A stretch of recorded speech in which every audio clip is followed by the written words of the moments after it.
Guys quarter one result का season फिलहाल चल रहा है और ऐसे में काफ़ी सारी कंपनीज हैं जिनके नतीजे काफ़ी अच्छे आ रहे हैं। वहीं कुछ कंपनीज ऐसी हैं जिनके नतीजे काफ़ी खराब भी आ रहे हैं। लेकिन बाजार जो है इस वक्त फिलहाल उल्टा रिएक्ट कर रहा है। जिन कंपनीज के रिजल्ट काफ़ी खराब आ रहे हैं लाइक ओला इलेक्ट्रिक, उनके शेयर के अंदर स्टॉक में ज़बरदस्त तेजी देखने मिल रही है। 20-20% स्टॉक में अपर साइकिल के साथ में क्लोजिंग होती है। लेकिन वहीं कुछ कंपनीज ऐसी हैं जिनके रिजल्ट में ज़बरदस्त ग्रोथ है, बट उसके बाद भी उन कंपनीज के शेयर के अंदर गिरावट के साथ में क्लोजिंग हो रही है। इसी बीच आज एक ऐसी कंपनी है जिसके नतीजे काफ़ी ज़्यादा इंटरेस्टिंग आए हैं। उसने बाजार के एस्टिमेट्स को बीट कर दिया, जो रिजल्ट मुझे पर्सनली काफ़ी ज़्यादा पसंद आए हैं। यहाँ पर अगर आप देखो इस कंपनी के सेल्स पे, तो कंपनी की जो सेल्स है वो पिछले साल के मुकाबले इस बार 93% ग्रोथ के साथ में कंपनी ने रिपोर्ट किया है। यानी कंपनी की सेल पिछले साल के मुकाबले इस बार लगभग 90% ज़्यादा बढ़ कर के आई है। इसी के साथ कंपनी का एबिट मार्जिन 250% बढ़ कर के आया है और कंपनी का जो नेट प्रॉफिट है वो पिछले साल 4 करोड़ के मुकाबले इस बार 38 करोड़ के आसपास का आया है, जो इंडिकेट करता है कि यहाँ पर इसके प्रॉफिट के अंदर 650% की ग्रोथ है। यस, यहाँ पर मैं यहाँ पर बात कर रहा हूँ Sterling and Wilson renewable energy limited company के बारे में, जो कि एक स्मॉल कैप कंपनी है। कंपनी इस पर अगर हम देखें तो इसके जो नंबर्स हैं, हालांकि प्रीवियस जो क्वार्टर था मार्च क्वार्टर, उसके मुकाबले कंपनी के नतीजे थोड़ी सी गिरावट है एंड रेवेन्यू के अंदर भी गिरावट है, नेट प्रॉफिट में भी गिरावट है। बट अगर आप इसके नतीजों को पिछले साल सेम पैटर्न जो जून का महीना रहता है, जिस तरह से डिमांड रहती है, उसके अकॉर्डिंग इस क्वार्टर में कंपनी ने काफ़ी अच्छा आउटफॉर्म किया है।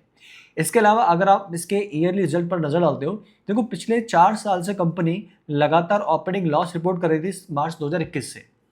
लेकिन इस बार मार्च 2025 में कंपनी ने पहली बार प्रॉफिट रिपोर्ट किया 4 साल के बाद, और थोड़ा बहुत प्रॉफिट नहीं, काफ़ी अच्छा प्रॉफिट रिपोर्ट किया, 247 करोड़ का ऑपरेटिंग प्रॉफिट। एंड इसके अलावा कंपनी की जो नेट प्रॉफिट निकल करके आया था इस बार 86 करोड़ का निकल करके आया था। तो कंपनी ने इस बार ऑपरेटिंग लेवल पर भी अच्छा प्रॉफिट रिपोर्ट किया और नेट प्रॉफिट के लेवल पर भी। यानी कंपनी की जो परफॉर्मेंस है, टॉप लाइन पर भी इंप्रूवमेंट हुआ है, बॉटम लाइन पर भी इंप्रूवमेंट हुआ है, और इस पर क्वार्टर में कंपनी ने 4% के मार्जिन के साथ में ग्रोथ रिपोर्ट किया है। तो यहाँ पर कंपनी के नतीजे काफ़ी बढ़िया है। हालांकि एक पॉइंट इसके अंदर नेगेटिव ये है कि शेयर होल्डिंग पैटर्न के अंदर अगर आप जाते हैं तो यहाँ पर जो एफआईएस है उन्होंने अपना स्टेक 10.39% से घटाकर 8.43% कर दिया है, और डीएस ने भी अपना स्टेक 9.82% से घटा करके 7.50% कर दिया है।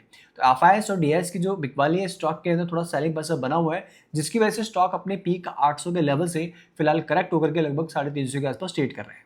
इसके अंदर जो रिटेल निवेशक है उनका स्टेक काफ़ी ड्रास्टिकली बढ़ा है, 34.805% से बढ़कर के 38.33% का हो चुका है। और 3.25 लाख के आसपास पहले रिटेल इन्वेस्टर्स के अंदर थे, टोटल इन्वेस्टर्स के अंदर थे, क्योंकि अब यहाँ पर जो टोटल इन्वेस्टर हो चुके हैं लगभग 3,40,000 के आसपास हो चुके हैं। तो जो रिटेल निवेशक है उनका जो इंटरेस्ट है स्टॉक के अंदर बढ़ा है। कहीं ना कहीं एक कारण ये भी हो सकता है कि काफ़ी सारे लोगों ने हो सकता है स्टॉक को अपने हाई के आसपास पकड़ा हो, जिसकी वजह से ट्रैप हो गए हो, और इसकी वजह से उन्हें लगातार अपना एवरेजिंग बढ़ाने के चक्कर में यहाँ पर खरीदारी करनी पड़ रही हो। तो ओवरऑल सिंपल से अगर हम बात देखें तो कंपनी के नतीजे काफ़ी बढ़िया हैं। फंडामेंटली तो कंपनी काफ़ी स्ट्रांग है ही। इसके अलावा अब इसके रिजल्ट के बाद स्टॉक कल कैसा रिएक्ट करता है, अगले एक महीने स्टॉक कैसा रिटर्न दिखाता है, ये डिपेंड करता है कि बाजार को ये नतीजे पसंद आते हैं या नहीं आते। तो अभी हमें इसको एक हफ्ता देखना होगा कि स्टॉक कैसा रिएक्ट करता है रिजल्ट के बेसिस पर। इसके बाद स्टॉक के अंदर जो भी मोमेंटम बनेगा उसके बेसिस पर हमारी नेक्स्ट प्रेडिक्शन आपके लिए जरूर रहेगी स्टॉक की। एंड तब तक आपको इंतजार करना होगा। इसके अलावा हम लोग और भी कुछ अच्छी कंपनीज के नतीजे आपके सामने लेकर के आते रहेंगे। मिलेंगे आपसे नेक्स्ट वीडियो में एक नए के साथ, तब तक ले देखिए सो फॉर